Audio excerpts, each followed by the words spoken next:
Voces del Misterio Express.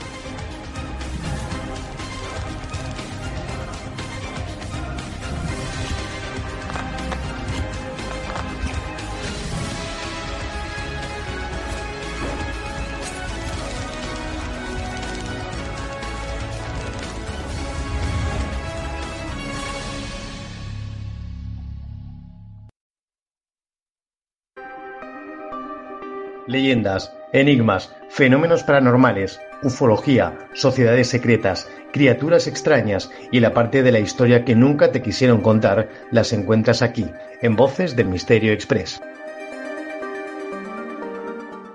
Que hacía tiempo que no nos veíamos. Sí. Desde aquella famosa encerrona en Teatro Quintero. Aquella noche fantástica. Os tengo que decir que aquí mi amigo Gervasio, ¿nos conocemos? ¿Hace cuánto nos conocemos? 25 o 26 años. 25 años. Con aquella productora que tenías tú, que era La Sanfonia. Con eso empezamos en el mundo del cine. En el garaje aquel, el garaje del miedo, el garaje del pánico, ¿no? Pero tiempo después yo tuve la oportunidad voy a contar esa anécdota, que él a mí me llama un día y me dice: tienes que venir donde yo trabajo. Hombre, el mundo de la interpretación, por ahí no me ha llamado Dios, pero en fin, a mi primo guionista sí, pero a mí no, ¿no?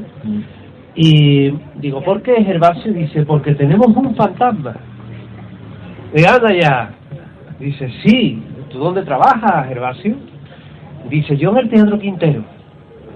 Y claro, había dado la casualidad que yo había trabajado allí un año con Paz Padilla, haciendo aquel programa de Canal Sur que se llamaba Paz en la Tierra, y pasaban cosas, es verdad. Y el señor que me da las llaves de aquel sitio, las claves de la alarma, aquí lo tenemos, que es Gervasio. Luego te lleva las llaves al vizcaíno, nos tomamos una cerveza a las 2 de la mañana. Estuvo muy bien aquello.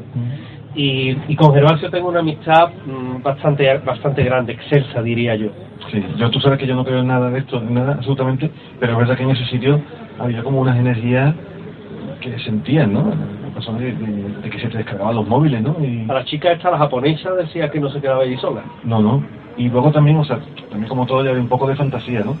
Un día me dijo la chica que llevaba allí más tiempo, es que aquí por la noche los ascensores se mueven solos, suben a solo. Digo, es que es un sistema de mantenimiento que tienen, que cuando llega un tipo parado, el motor así para hacerlo.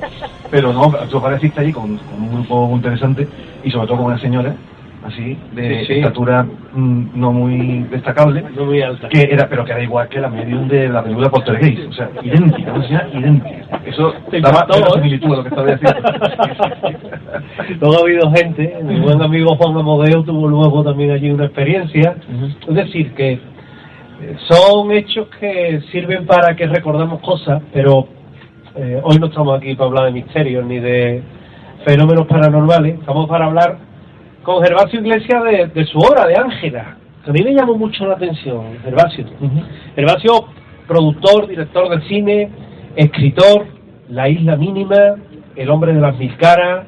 Creo que por el documental de Sanz te dieron hasta el Grammy. Sí. Es decir, que tenemos a un señor muy, muy laureado, y también algún que otro Goya tiene. También. ¿Verdad? Algún que otro.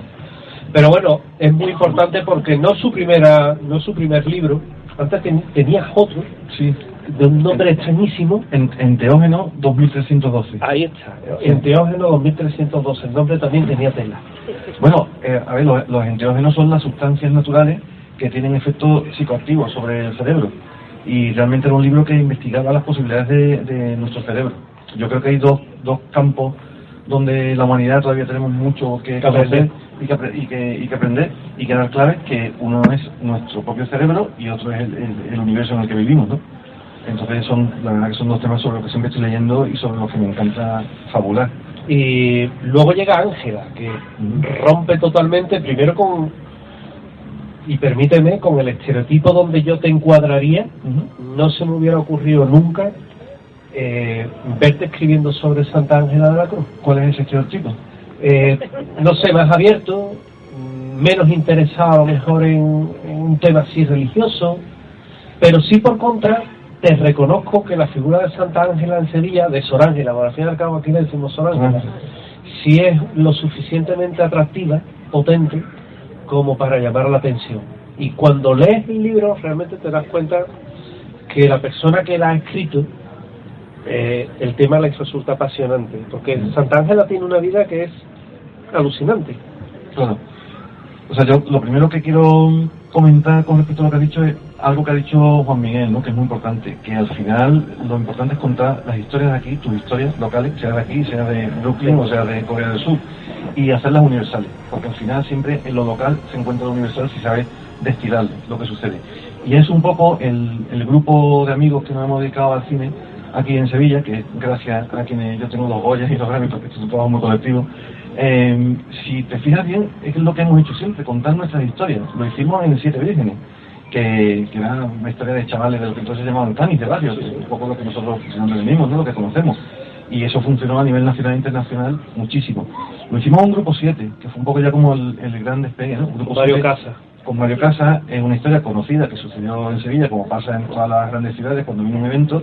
Hombre, hay que limpiar un poco los bajos fondos de la ciudad, ¿no? Y está inspirado levemente en los hechos que pasaron, ¿no? Que también hubo juicios y sumarios y tal en los que nos basamos, ¿no?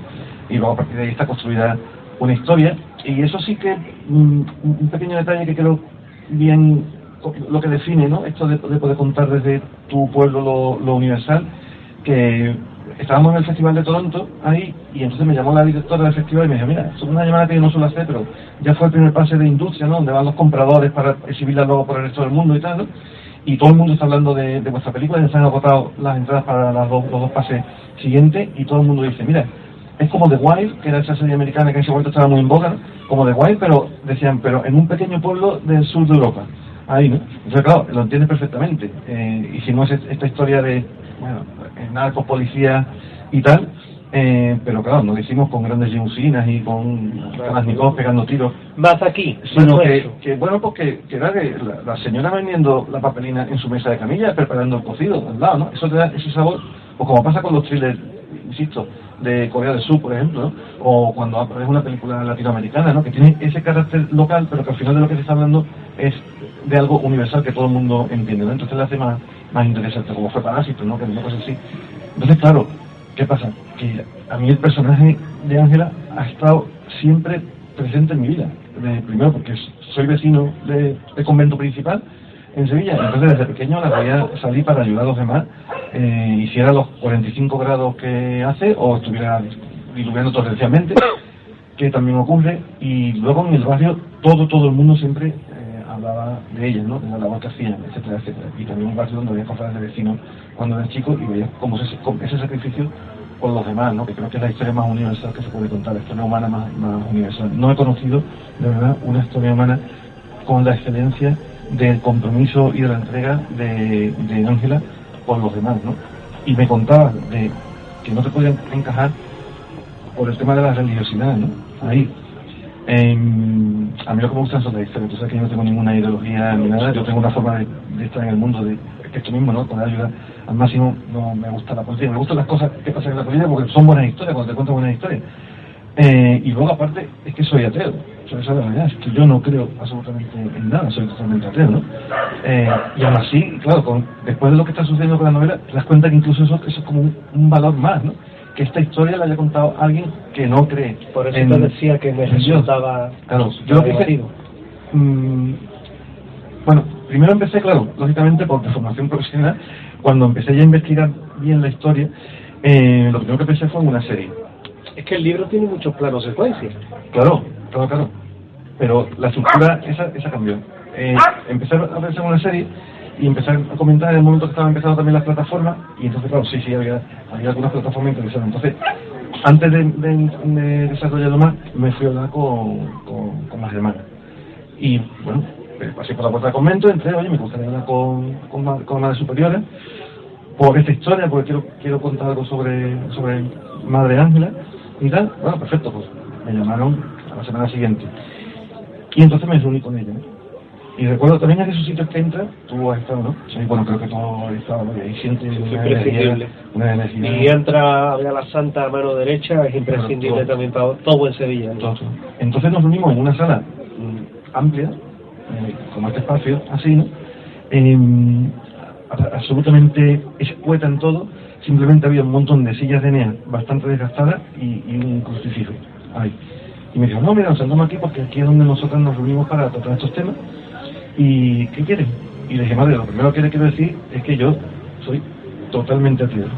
Yo no creo en Dios, pero creo en ángeles. Y me dijo, ay, a mí eso no me importa. Y entonces le conté, me decía que quiero contar esta historia, tal, no sé qué, y le conté un poco el punto de vista que me había explicado. Y me dijo, parece interesante, y le dije que quería hacer una serie. Y dice, bueno, pero eso, nosotros nos reunimos aquí, yo lo voy a comentar con las hermanas y te llamamos dentro de un tiempo, cuando lo íbamos a hablar. Y como las 2 o 3 semanas, recibí la llamada, fui para allá y me dijo, mira, nos gusta lo que quieres contar, nos gusta lo que quieres hacer, pero lo que no vemos es que haya una persona, una actriz, que encarne a madre. O sea, lo que no veían es que hubiera una persona que fuera en la ficción, madre, con otra cara, otra cara. Y sinceramente me podía esperar muchas cosas, me he preparado como para diferentes respuestas, desde el no fue, hasta la que fuera, pero esa no me la esperaba. Y luego reflexionando me he dado cuenta la enorme inteligencia que hay detrás de esa decisión. Y yo dije, por supuesto, esto lo voy a respetar. Entonces llamé a una plataforma que era Warner en ese momento, que estaban bastante interesados, y le dije, mira, no lo voy a hacer por esto. No lo entendían. Decían, ya tenemos como, tenemos el Green Light de América, porque tienen que aprobárselo en la Madrid, tenemos el Green Light para hacerlo. Pues mira, pues yo no lo tengo, entonces yo no lo quiero, no lo voy a hacer, respeto esta decisión y no lo voy a hacer, ¿no?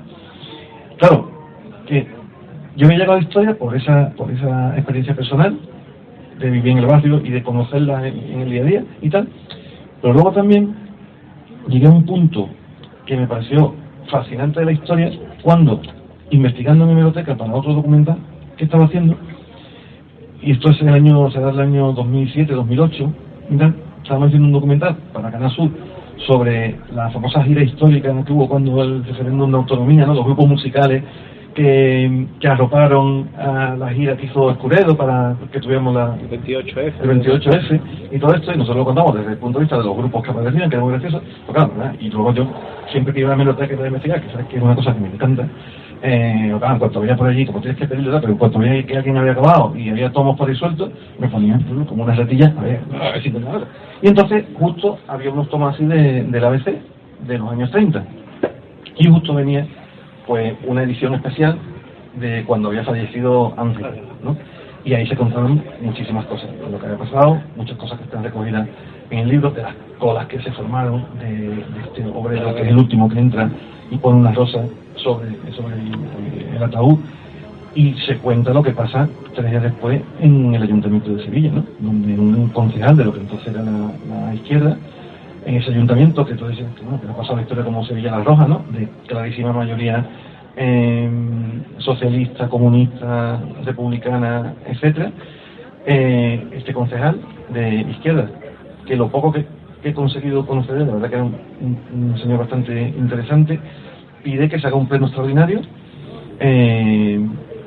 donde acuden todos los concejales, que en ese momento no lo hacían porque un poco eran los típicos intentos de boicoteo, el politiqueo el día a día que no nos gusta a nadie, donde acuden todos y donde él toma la palabra y donde dice que este acto que va a hacer no significa ni su renuncia al ateísmo ni el menoscabo a sus más firmes críticas a la Iglesia católica de todos los males que asolan a nuestro país. En ese momento el anticlericalismo era muy fuerte en nuestro país, pero que reconocía en Ángela unas virtudes humanas excepcionales que no había conocido en nadie más y que pedía que hubiera un reconocimiento por parte del ayuntamiento. Un reconocimiento, en ese momento no había lo de hijo predilecto ni nada, un reconocimiento. Ahí. Entonces claro, yo cuando leí eso, o sea, lo sigo contando, se me siguen poniendo los pelos de punta. Y dije, ostras, ¿esto qué es? ¿Qué historia de aquí? ¿No? Y es claro que llegaban muchas cartas del ayuntamiento que hablaban de nuestra hermana en la fraternidad, nuestra hermana obrera.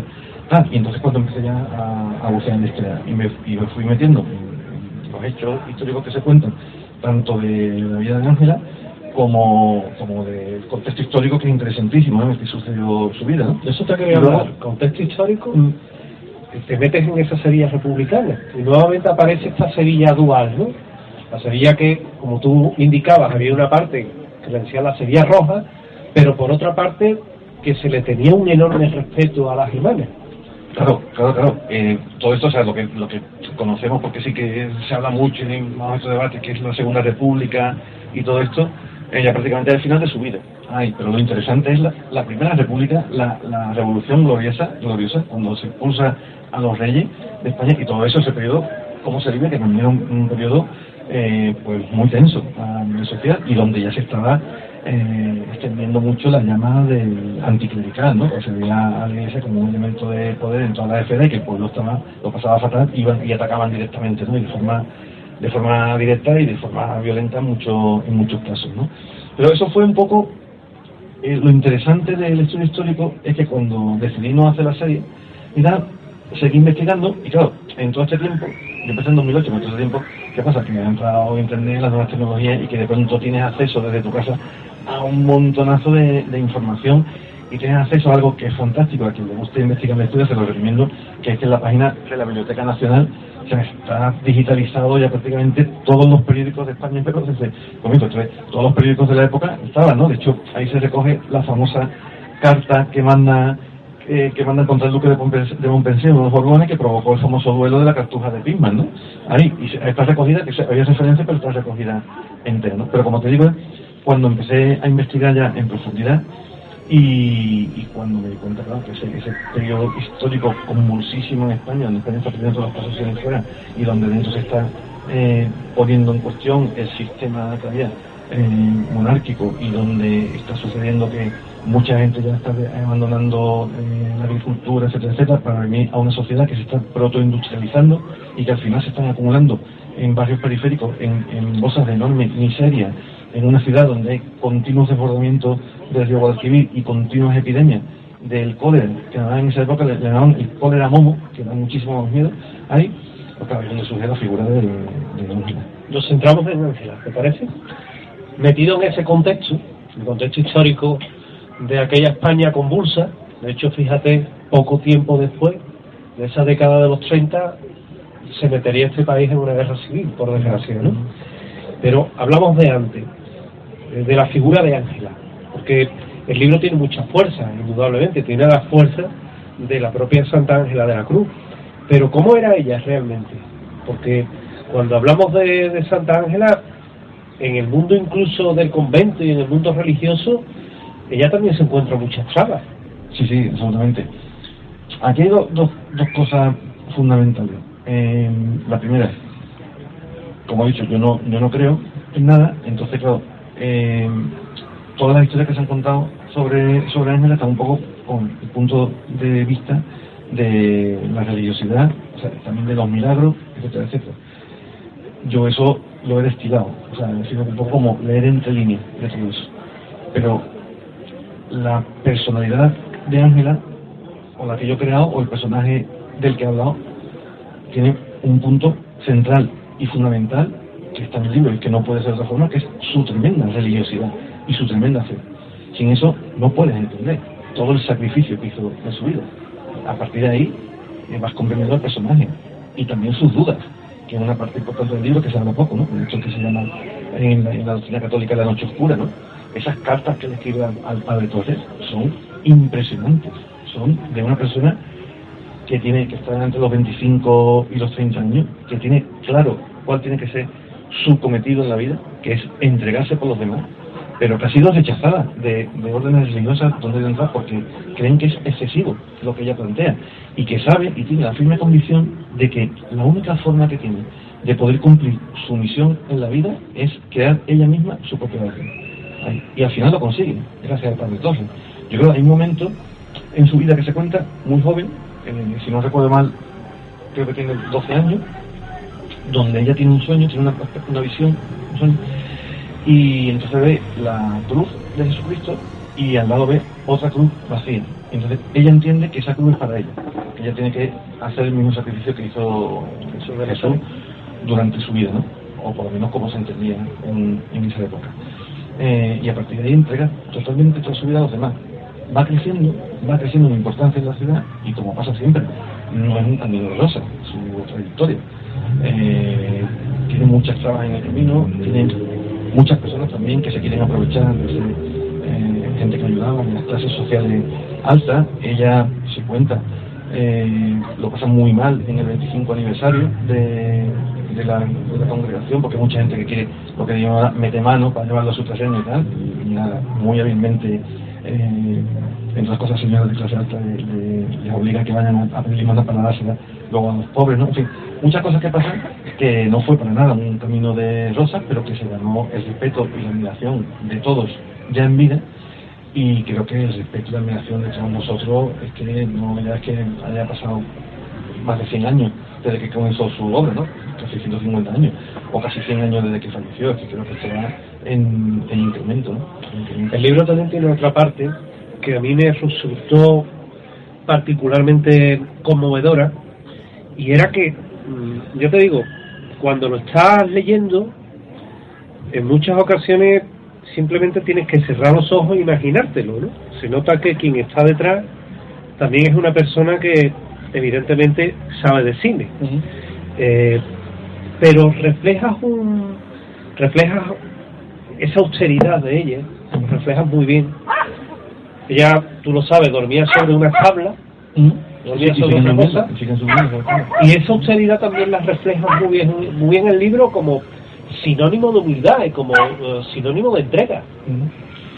Claro, es que realmente fue así, pero a unos niveles impresionantes, ¿no? Y el libro, lo segundo que te iba a contar antes, cuando tú le decías del personaje, es que cuando, lo que contaba, ¿no? Cuando yo empecé a escribirlo como serie, y tenía un gran problema, que era cuando tenía que escribir los diálogos de ella, el cómo ella no me salían el del resto de los personajes, me salía con mucha facilidad, pero el de ella no, yo mismo no me lo creía que hablara así, ¿no?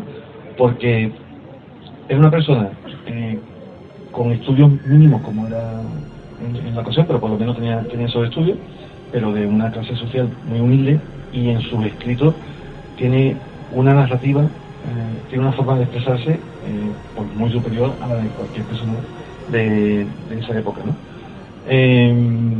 Pero luego también era una chica de barrio, o sea, esa parte que digamos un poco cani, tenía que tenerla, porque tenía mucho coraje, o sea, se imponía bastante, y cuando se enfadaba tenía que ser de respeto. Ahí cuento una historia con el que imponen como director espiritual de la obra, que es el tercero, y luego tiene un sentido del humor increíble. Todas las fuentes lo cuentan, ¿no? Yo siempre he pensado que realmente la gente inteligente siempre tiene sentido del humor, ¿no? Ahí. Entonces, claro, era ese gran personaje. Entonces, cuando de pronto me di cuenta que lo que tenía era que cambiar el punto de vista de la historia, me di cuenta que yo había llegado, que me había fascinado, era el arco evolutivo de esos 3 días de este personaje, de este concejal, que cambia totalmente la opinión que tiene sobre ella, la opinión que tiene sobre la iglesia, etcétera, etcétera, gracias a las cosas que le van contando sobre Ángela, ¿no? Entonces me resultó mucho más fácil porque no tenía que poner en boca de ella nada que no hubiera dicho. Lo que dice es de los escritos que tiene, las cartas para el y tal, y que están contando un personaje que cuenta que estas son las cartas y decía esto y esto, ¿no? Y ahí me salió realmente, prácticamente en un mes tenía escrito el grueso, ¿no? Luego ya lo vas perfeccionando, pero la historia salió en un mes, ¿no? Tienes personajes también sobre los que va pivotando el libro. A mí me llamó la atención Valenzuela, que se basa además agarra esto, que se basa en un personaje, y que también va dotando de ese dinamismo necesario que tiene que tener la novela, evidentemente. ¿Qué te aportan ese tipo de personajes, o qué aportan al libro esos personajes que, aunque, como te comentaba, son evidentemente dentro de un contexto histórico muy determinado, sí es verdad que les van dando ese cauce por el que va a discurrir el camino luego de Ángela? Sí, hay personajes que son tal cual, con su nombre Tacón, que es un personaje real, que era de la Junta de Gobierno de la Hermandad de la Estrella, ¿no? Que investigué, o sea, todos los hechos históricos que aparecen son así, fueron así, y están absolutamente documentados. Ahí. Luego los personajes, sí que creé el personaje de esta secretaria, oye, que su abuelo se lo trajo el duque de Montpensier y tal, pero la cigarrera rosa está basada en personajes reales. Las manifestaciones por el derecho a una vivienda digna que tenía la cigarrera y tal son así, las manifestaciones primero feministas son así, todo esto ocurre. Y luego, claro, el personaje sobre el que pivota todo está inspirado en un concejal, Manuel Jiménez Tirado, ¿no? Del que he estado siguiendo la pista profusamente, y del que realmente no se sabe mucho, pero tiene una historia muy interesante, lo que se conoce es muy interesante. De hecho, está buscando ver si tenía descendiente o algo, aunque fuera un sobrino lejano, y no ha aparecido, no ha encontrado. Este señor fue primero concejal por el Partido Socialista, y entre otras cosas fue concejal también de fiestas, festejos, es decir, que tú te das cuenta que era un hombre muy metido en la vida de la ciudad y a la que la gente lo debía de querer mucho, porque de hecho lo expulsan del PSOE, después de las primeras elecciones, las del 32 que se conforma el gobierno, en el 34 lo expulsan, no se sabe por qué, o si él se va, pero se vuelve a presentar como concejal independiente de izquierda y vuelve a sacar la plaza de concejal, o sea, la gente lo vuelve a votar, lo votan ya él personalmente, ¿sí? Y él es el que promueve esa manera, y él está metido en el mundo de las hermandades, pero también en el mundo, lo que era muy consciente de toda la miseria que estaba llegando a Sevilla, ¿no? Y que se recoge que incluso a los mendigos le pedían que tuviera un papel de mendigo para poder establecerse en la ciudad, si no se tenían que ir y tal, porque es una época muy compleja, y todo lo que hace Ángela es precisamente en los corrales de vecinos, donde la gente que enfermaba se la aislaba en un cuarto para que murieran, para no contagiar al resto, y ella le salva la vida a muchas mujeres y muchos hombres, ¿no? Como todos sabemos, como estáis recogidos. Pero este hombre, el concejal, luego, cuando acaba la guerra, es juzgado por un tribunal que se monta entre el 41 y el 42, que era el Tribunal Especial para la Represión contra la Masonería y el Comunismo, y donde ahí van a saco con todo el que ha tenido relevancia en la izquierda del país. Y ahí hay un lazo que no se sabe muy bien porque lo condenan, pero luego, unos años después, cuando se supone ya que cumplirse la condena, ahí tengo todo investigado y conseguido el expediente del Archivo Histórico de Salamanca. Unos años después parece que se reabre el caso, y entonces en algunos papeles él aparece que no tiene familia, en otros aparece como casado, viviendo en la calle Escobedo con un señor, no tiene hijos. Y también aparece una carta del párroco de la Macarena defendiéndolo, cosa que es súper interesante. Una carta en el 45 defendiéndolo como que es un hombre de bien, un hombre que siempre ha hecho el bien para todo el mundo, para todos los africanos, para todos los cuentos. ¿Qué ocurre ahí? No se sabe, porque de ahí se le pide la pista de la historia, se le pide la pista. Hay todo tipo de versiones, desde que fue fusilado, a que no, o que lo tuvieron, o que se tuvo que esconder hasta el final de sus días, no se sabe. Pero bueno, no deja de ser paradójico y de reflejar también un poco de tragedia, ¿no? Que una persona que también te das cuenta que se entregó a la gente al final, quieras que no, tuvo que esconderse, ¿no? Y al final es que las ideologías no llevan a nada bueno y la humanidad sí, y ese es un poco un mensaje grande, ¿no? Actualmente eres subdirector de cine de Televisión Española. Yo me alegro enormemente por ti, además. Muchas gracias. En tu cine, bien antes lo has definido, hay mucho descriptivo de nuestra tierra en general. Grupo 7, La Isla Mínima, que es fantástica, además te transporta a aquella época, un asesinato ahí. Con Ángela nos has comentado que nace como si fuera una serie, que luego por razones evidentemente entendibles, esa serie se para o se olvida. No, yo la olvidé, la descorté totalmente, y luego me alegro, ¿no? Porque realmente aquí ya es solo Ángela el que estoy centrado. La serie es una serie, claro, todo ese contexto histórico de la última mitad del siglo XIX en España y en Sevilla es apasionante, y no se ha hablado. El sexenio revolucionario, que no se habla mucho, no se investiga mucho, pero claro, es una cosa fantástica a nivel de contar historia, ¿no? O sea, de composición total de un estado, pero las historias que son fantásticas y se recogen muchas. Pero también la misma evolución de la ciudad, lo que ocurre en la ciudad con la llegada de los duques de Montpensier, ¿no? O sea, cuando esta jugada del rey francés de aquí, la reina de España va a caer, Isabel II.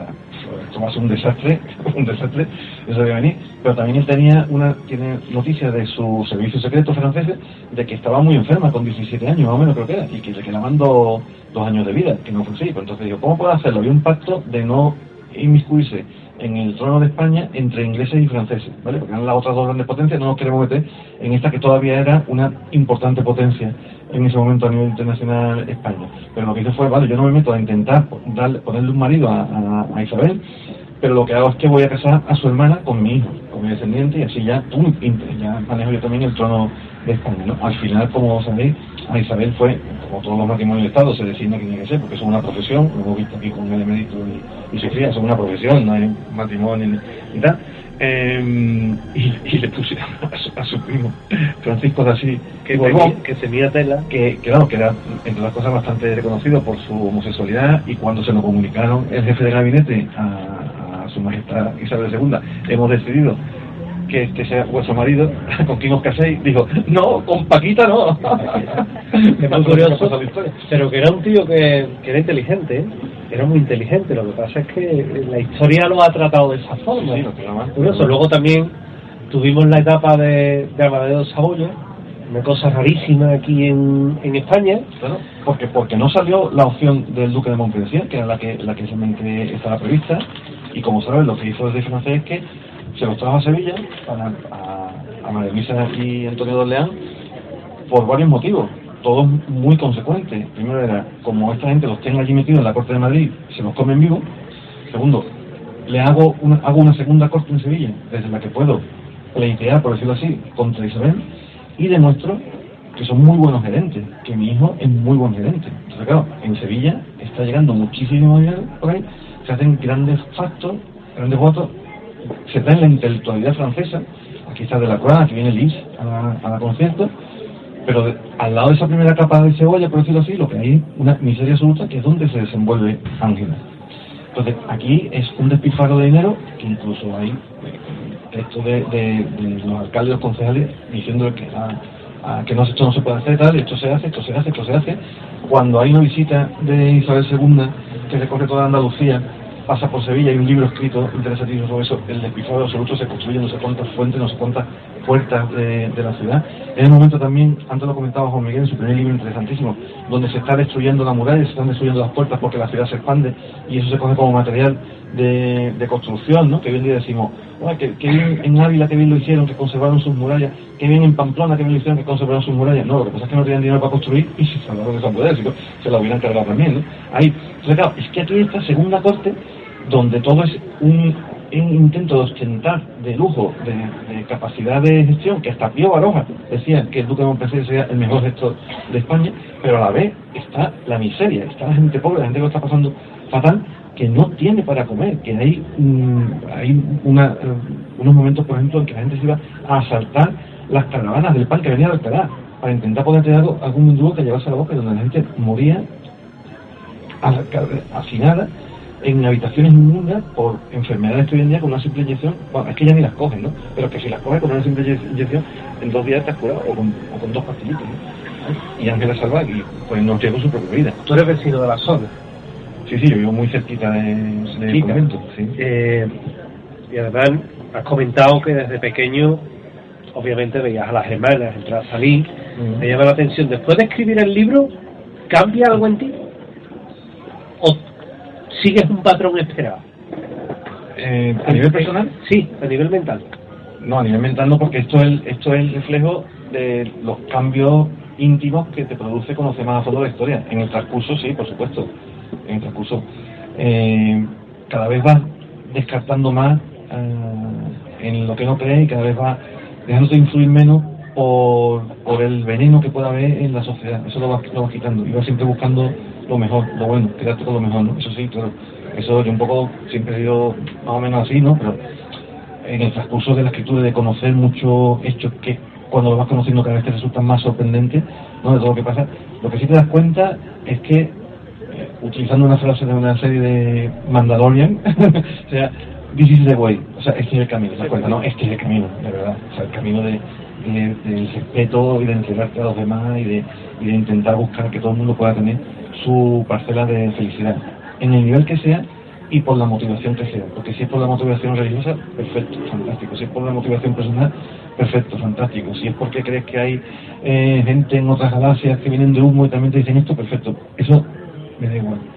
La cuestión es que con que hubiera 100 personas más como Ángela en el mundo sería muchísimo mejor.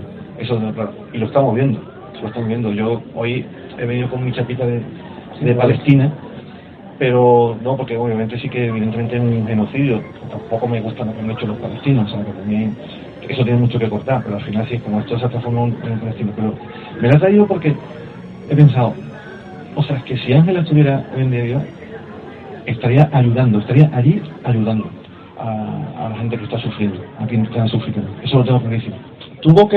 Hemos hablado de la Sevilla de los Montpensier. A Sevilla le decían la pequeña corte, porque tenía ese palacio hoy de San Telmo, que era prácticamente una corte de Peñaperro para abajo, En paralelo, sí. donde además el duque de Montpensier, a don Antonio de Orleans, tenía su pequeño también trono. Tenemos a María Luisa Fernanda de Borbón, madre de una reina, a la sazón, por desgracia, cortito reinado.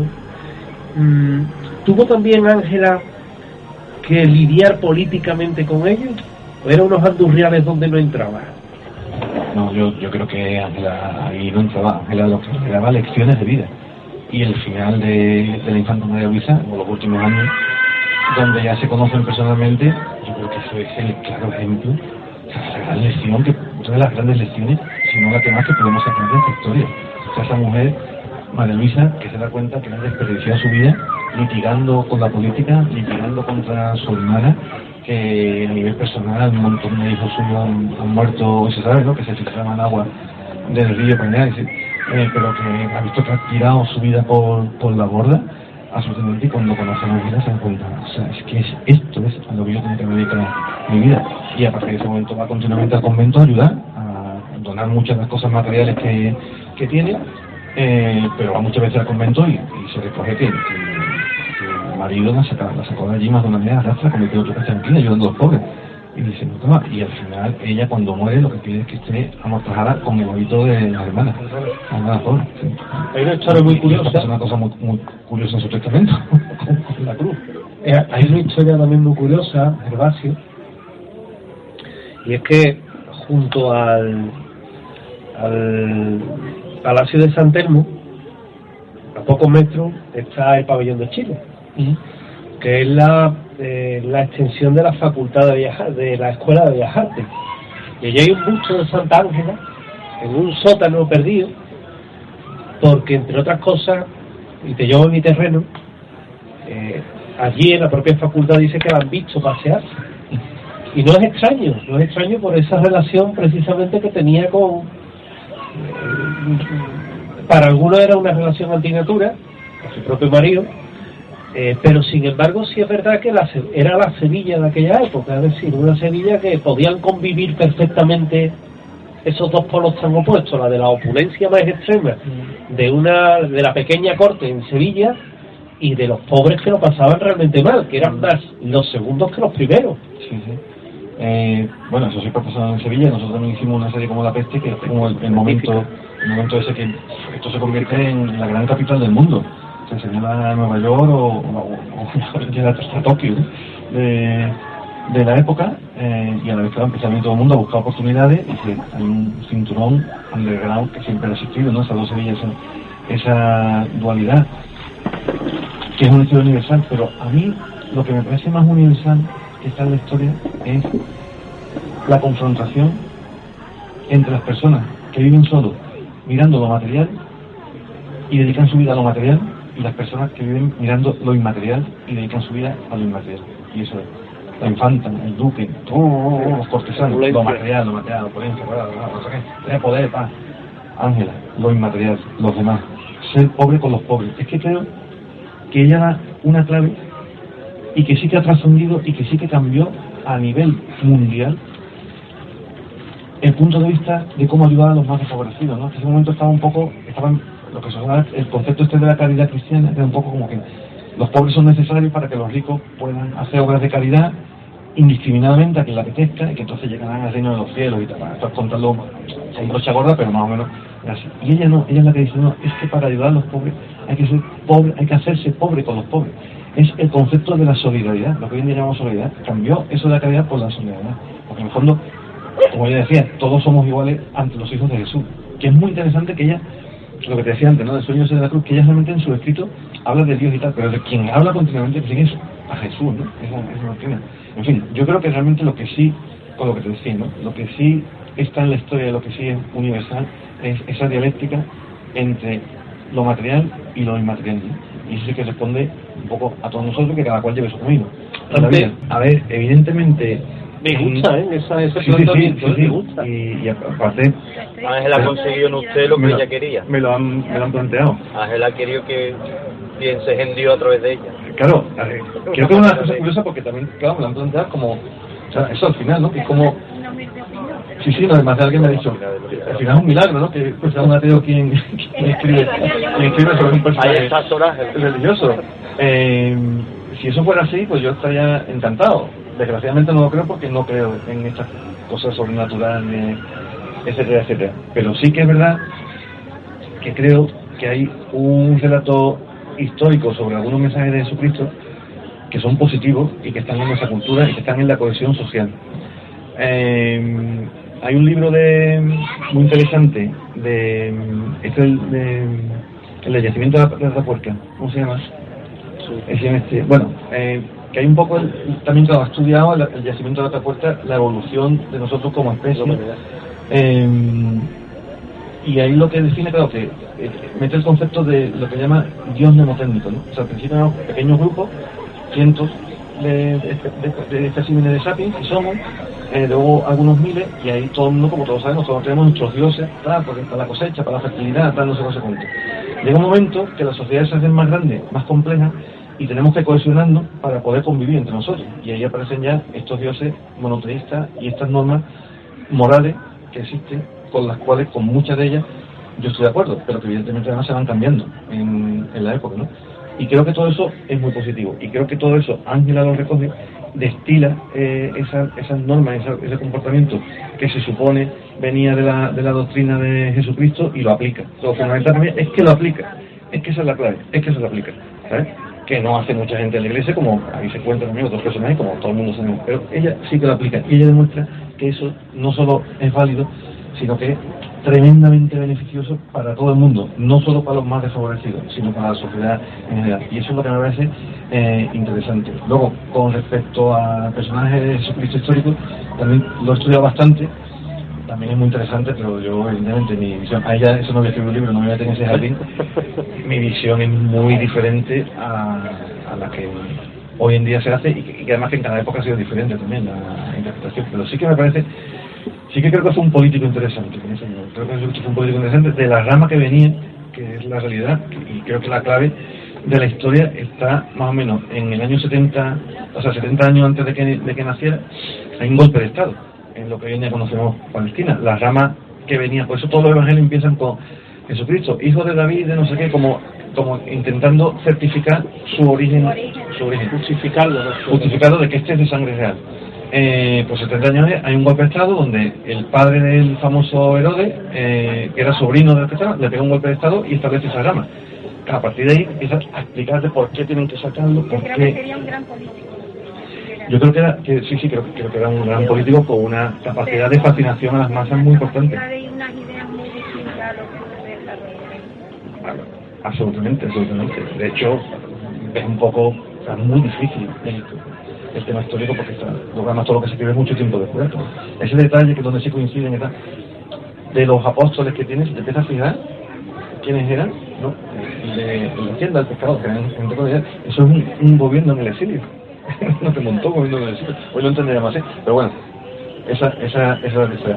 Yo con qué me quedo, con que hay una serie de mensajes, no todos, algunos no comparto y más de la iglesia que después, pero hay una serie de mensajes tremendamente humanos, que es lo importante y que es lo que ella coge, destila y lo pone en práctica, y lo pone en práctica en un sitio muy convulso y muy difícil de hacerlo. Es una etapa muy compleja para hacer eso. ¿Perdón? Naciendo mujer.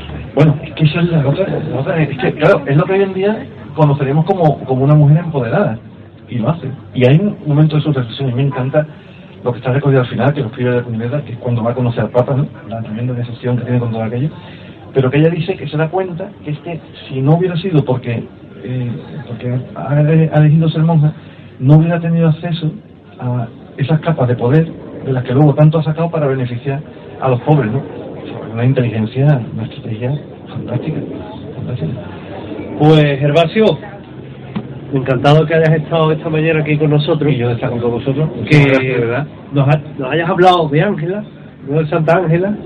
Es que claro, lo quiero decir porque es una visión laica, podemos decir, una visión de la historia. Entonces, claro, no le quería poner ningún calificativo que le marque a la Iglesia Católica. Estamos equilibrados. Renuncia a ello, porque yo luego, claro, no digo San Ángela como todo el mundo, ¿no? Pero por lo de Santa Ángela ya se nos hace a los que somos ya un poquito viejunos.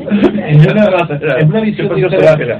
Es una visión diferente porque, fíjate, yo escribí hace 8 años, 9 años, una biografía de Santa Ángela, que en este caso se la doné al convento.